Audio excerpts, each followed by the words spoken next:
I'm very nervous. You should never go like second to last because you just sit there like all nerves and too much coffee.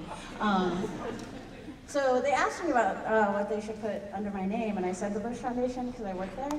Do not tag them in anything I say. This is my disclaimer. I should have put wandering rogue activist. That probably would have been more appropriate. So, Chante washte nape chuyu sape tachega washtewi mie. I just introduced myself to you in Lakota, and I said that I offer a heartfelt handshake to you. And this is part of how we introduce ourselves to folks, because we understand that we are building relationship with people. And I've also been told by my elders to do that. So, and I also want to acknowledge the historical people of this land.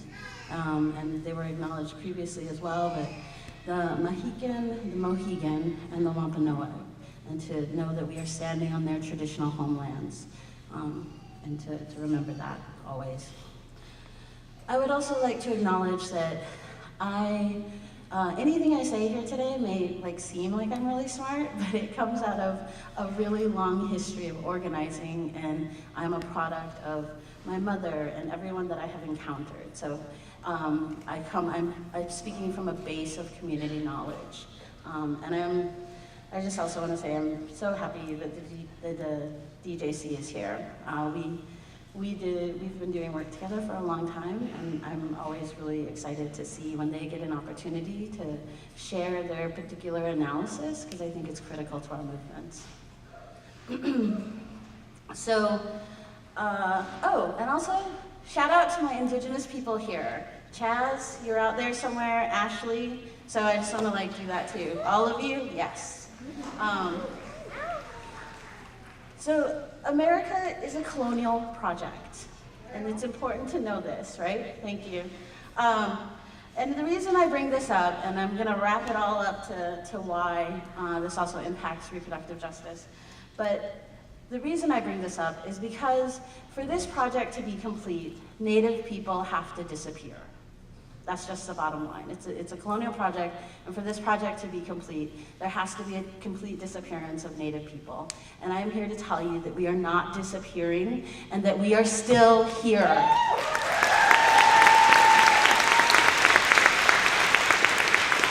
And we will continue to uphold the legacy of our ancestors, and we will continue to resist. In the words of the Palestinian freedom fighters, my personal motto is, to exist is to resist.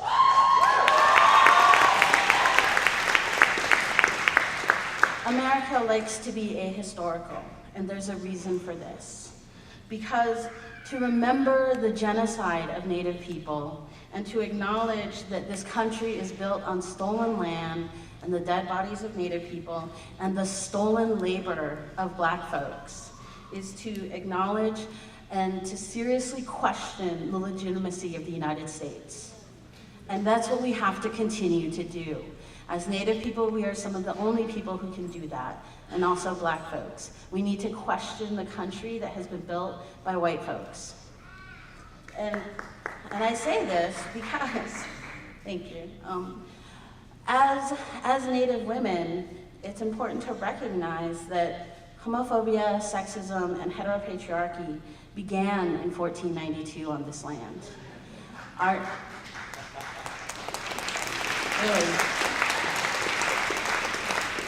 Native women did not live under a sexist society that we see today. And we did not live, our relationships were equal. And we also, if you look back historically, remarked about the ways in which white women were treated as we began to encounter Europeans. So I just want to put that out there too. Yeah, Europeans brought the subjugation of women to this land. There's also a great book, and I just want to shout out to Suzanne Farr. It's called Homophobia as a Weapon of Sexism. It's kind of old, but you should definitely read it. And I bring all this up because this is part of our gift to the movements and to various movements, right? Is memory. That we remember a time before colonization. And that we know that part of how we're living today is not in is not in a natural state with our land and with our world. And so part of what I constantly talk about is that we have to be able to remember, and that's part of countering America's desire to be ahistorical. We have to remember that this was not always how things have been. And part of the reason that's important is because you need to know that to envision a different world. You have to be able to know that this is not normal, this is not how it's always been. And as people who identify as queer, gender nonconforming, and as women, it's important that we find places to be in solidarity with one another. Our ability to hold solidarity with one another is going to be critical to our collective survival. And I was at the abortion speak out last night, and I've never been. I've been to Cook maybe 4 years. And I finally went last night, and it was amazing. And I want to thank all the folks who shared for being so brave, because I know some folks it wasn't easy. But one of the things that really struck me about this speak out was that how many, that women are half the population of this country, and yet we live in fear. And we live in fear to tell our stories about the choices we make for our own bodies, right? And so part of what this comes back to me for, or reminds me of as a Native person, and people have talked about it, is sovereignty, right? And for me, sovereignty means the ability to define your land, your borders, your people, and the right to self-determine who you will be. And I feel like this is part of what is the tie-in and the overlap for me with reproductive justice, is that women and folks need to have the ability to have their own body sovereignty, right? Yeah.